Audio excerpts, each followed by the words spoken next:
Kurt Bardella, Democratic strategist and former spokesman for the House Oversight Committee. And more importantly, for the purposes of this, someone who knows these people. And so I'm going to call upon you. I know you hate to go back there, my friend. Don't bring me back there, Joy. Got to put you back there. I mean, I remember Milo Yiannopoulos because this was the time when Twitter was the worst. It was the worst of the worst. This was the meme era. This was when you first saw Pepe the Frog memes, Pepe the Nazi frog memes. You know, he was a super troll. He ended up attacking a brilliant comedian from NBC News and getting bounced off Twitter. But he only was set aside by Breitbart et al. After the, saying pedophilia was okay thing came out. But then Milo pops back up. He becomes Marjorie Taylor Greene, ironically, her intern, even though she's supposedly QAnon. They're supposed to be against pedophilia. So in your view, isn't this just a return to that era, like around that 2012 to 2015 era when the social media kind of memeology world and attack world was ascendant and they loved Trump? Yeah, in a lot of ways, people like Milo, they're kind of the OGs of the Twitter trolls and of this new form of hate speech that manifests itself across social media. And it's not an accident, by the way, that all of this came at a time when who was our president? The first black president in the history of this country. That's not an accident. That's by design. And through the figures that have now emerged in today's Republican Party, the Marjorie Taylor Greenes, the Matt Gaetzes, the extremists, the Kari Lakes, they see these people as a vessel for them to return to prominence, because it's not that their views are so out of line with the Republican Party. It's that now the Republican Party has moved and embraced openly these what used to be called extreme, fringe, perspectives that would get you kicked out of the club. Well, now they see in these figures a way back, and they are getting that warm embrace. And the fact that someone like Milo could be in a position to set up a meal with the former president of the United States at a place where the guy kept classified documents should terrify just about everybody. Yeah, I mean, and the thing is, Claire, it isn't surprising to me that Donald Trump met with Fuentes. It just isn't surprising to me because, number one, he was there with a celebrity, Kanye West, now known as Ye. So Trump's easy to get at that way. But also the things that Fuentes fundamentally says, I've never heard Trump refute them. And I've never heard Kevin McCarthy or any of them really denounce them, because the truth of the matter is he represents part of their base. And you've worked with some of these senators who, I don't know if behind the scenes they've admitted to you, they've had to make compromises in their moral fiber and accept some of this neo-Nazism and fascism and this gross meme stuff because they think it's the only way to win. Well, I think what we saw today with Kevin McCarthy is Exhibit A. When someone is so desperate for power, they set aside all of their moral character.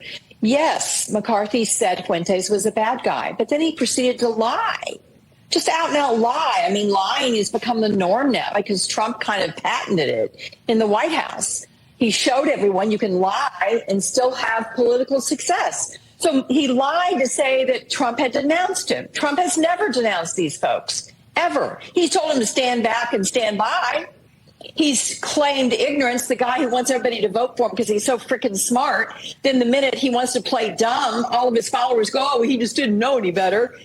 And you look at Marjorie Taylor Greene. I mean, this is a woman who went to the conference. So did Gosar.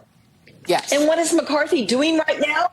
McCarthy is killing himself to try to please those two so he can hold on to the bare number of votes he must have to become Speaker of the House. It is a sad, sad commentary on where the Republican Party is right now. But let me play a little bit of it for those who haven't heard enough of him. This is what Fuentes sounds like. Here he is. When you look at these things like abortion, it's popular. People like abortion, hate it, but it's true. And you can thank the Jewish media for that. Abortion's popular. Sodomy's popular. Being gay is popular. Being a feminist is popular. Sex out of wedlock is popular. Contraceptives are, that's all popular. That's all. That's not to say it's good. That's not to say I like that. Popular means the people support it, which they do.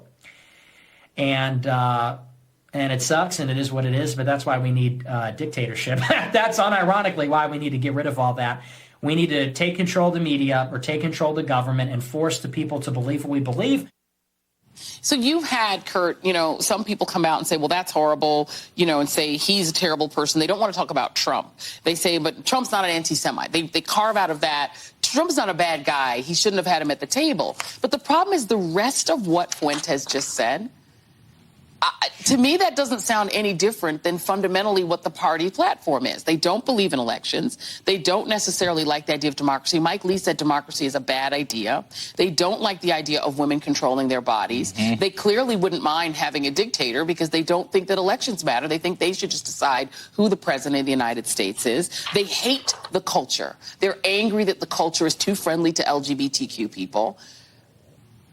I see a very small degree of difference between what he believes and what they believe. I don't see it. And I think this is the reason why you've seen for days now Republicans kind of tripping over themselves trying to figure out, how do we talk about this? How do we talk about this in a way that doesn't scare away the base of people that represent really their core constituency at this point? The Republican Party is a white party, and they traffic in white nationalistic policies. And that's been the case. We have to go back just to Charlottesville and both very fine people on both sides of this thing. Like, it's not shocking that Donald Trump hasn't come up with any vocabulary about this at all that makes any sense. It's not shocking that Republicans are doing everything they can to avoid criticizing Donald Trump. And, oh, by the way, I seem to remember them, the Republican Party, making President Barack Obama have to answer for words that were said in his presence by Reverend Wright, and making that all about Obama and that he's responsible and that he should be held accountable, running millions of dollars in ads about that.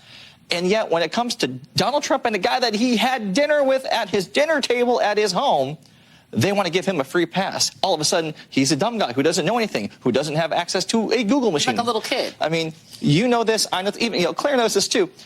You don't accept invitations when you're at that level without knowing who they are. Your staff vets these things. You don't speak at something and go to a conference and not have your staff tell you what it is and what you're doing. The ignorance claim here is laughable and just completely unbelievable. And I think you can totally agree on that, Claire, that you're, a former president, you just can't go have dinner with them and they don't know who you are. But I have to go back, and I hate to harp on it.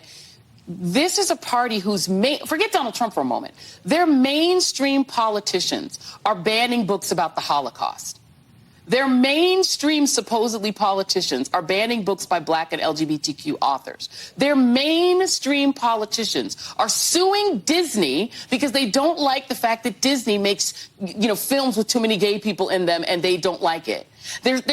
Don't say gay is the policy in a mainstream Republican state that he runs. They're banning protest. This is my challenge, Claire, is that this kid is an idiot who does he's an idiot Nazi who does a show in his parents' basement. But the problem is the supposedly better Republicans are doing the stuff I just mentioned, and they get called mainstream just because their name isn't Trump.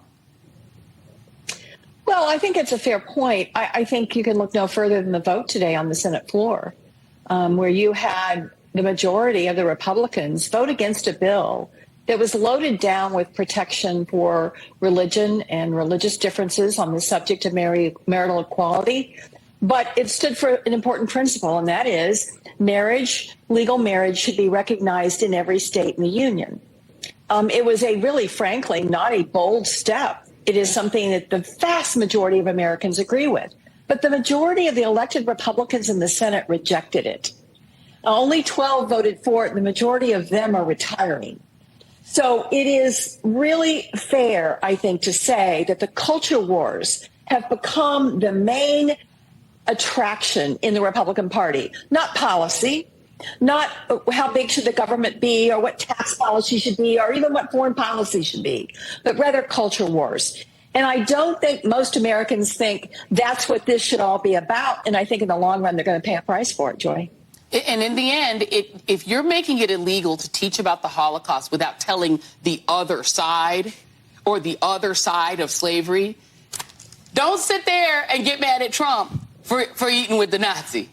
Because maybe you ought to look at your own policies and talk to the man and the woman in the mirror. That's all I'm saying. The former Senator Claire McCaskill and Kurt Bardella, thank you very much.